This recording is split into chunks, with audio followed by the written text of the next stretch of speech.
since March 2015. Nearly 10 million people have been pushed to the verge of famine, while millions more are displaced since then. The UN has described the situation in Yemen as the worst humanitarian crisis.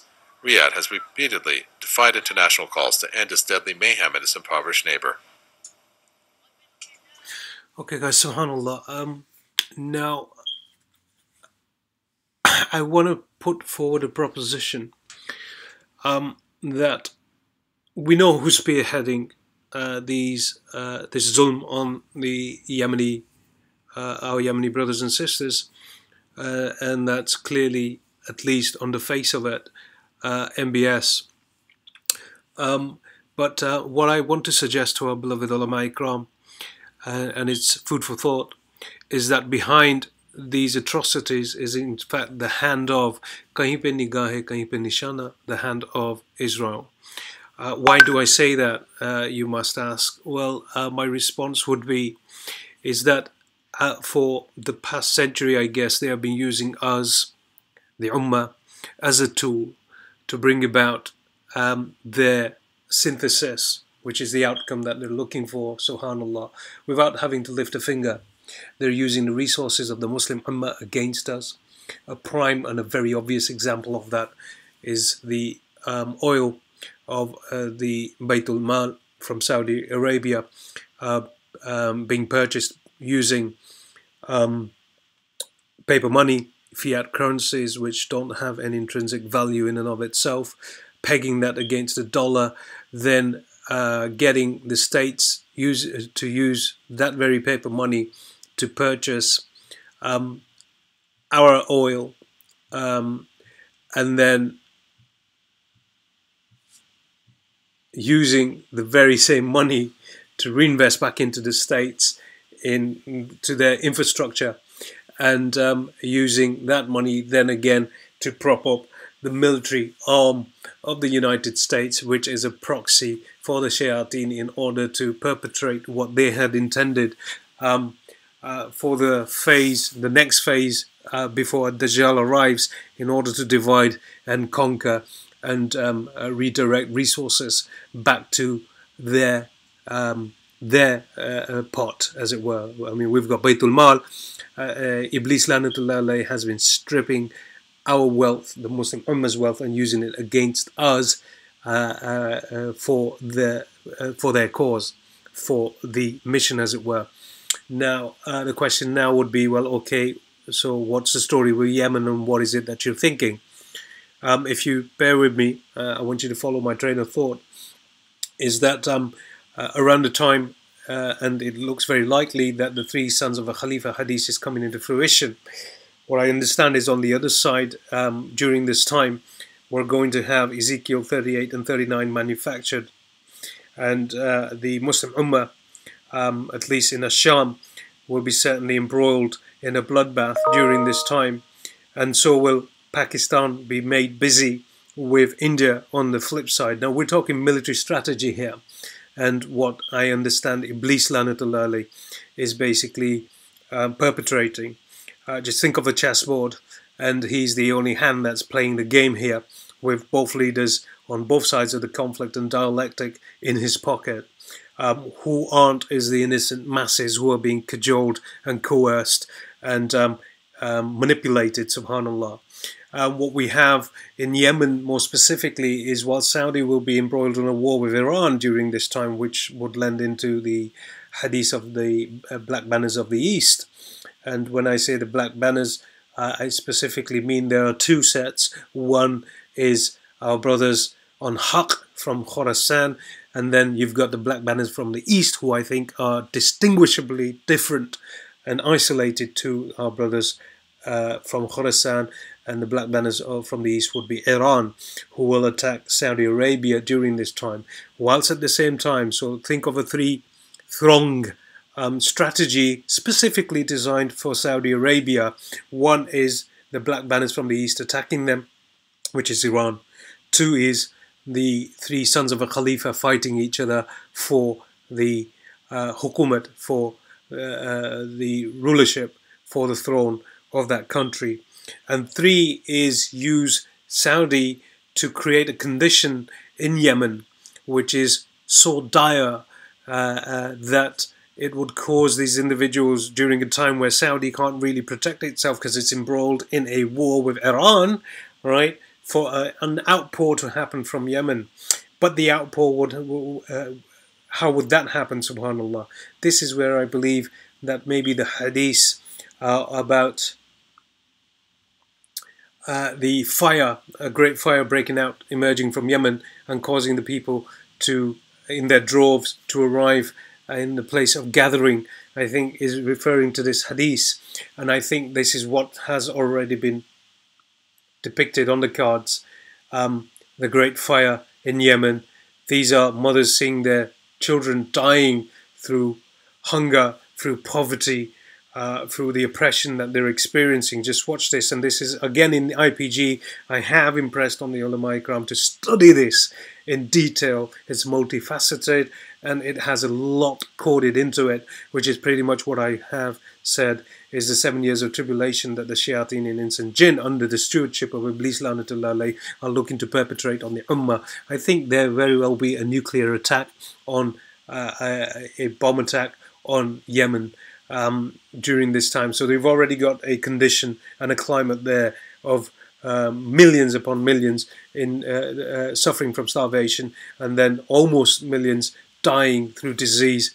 And now what we've got is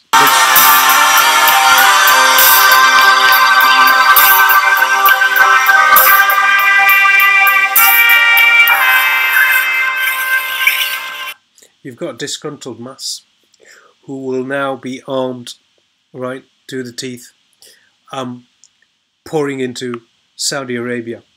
And as they pour into Saudi Arabia, I understand this will lend into the hadith of the people of Yemen coming to the place of gathering, because I don't really envisage Saudi nationals, although there's a huge diaspora of a demographic that's been stricken with poverty in Saudi as well, due to, I guess, the unjust